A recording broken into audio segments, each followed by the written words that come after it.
Let's look at a few ways that you can get involved and think about it in terms of a calendar. First, I want to show you just some good sites to check in on if you want to see the lay of the land as it relates to the electoral map. This is from CNN. Let's just go in here into Texas. This is a predictor, right? So if I change Texas is hard red, if Texas is a toss-up, what does that do to the count? You can see the count of the electoral votes moving up here in the right-hand corner.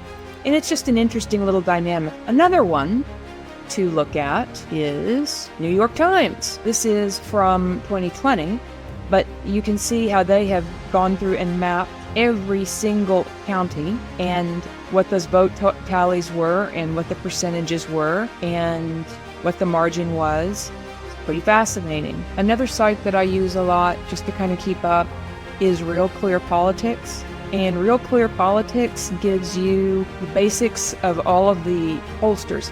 So this gives you all the latest polls, what they're asking about, where the poll came from. You can click down into it, and it's just a really good tracker. Another good site to check out is Ballotpedia. Ballotpedia is a wealth of information. They do a fantastic job with keeping up on all of the minutiae. One of the reasons I used Ballotpedia a lot in 2020 was to keep up with the process changes and the lawsuit. Another site to add to your roster of sites to check is the Election Assistance Commission. The Election Assistance Commission has all kinds of good information, more shallow than you might expect for an agency of this sort. You have good voting equipment stuff in here, registered manufacturers, the testings that have come back that the EAC has the responsibility of oversight for, change orders. There's just interesting things that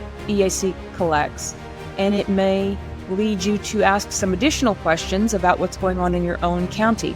I would add those to your short list of sites to check in on if you are trying to keep up to speed on the lay of the land nationwide and how the electoral maps are looking.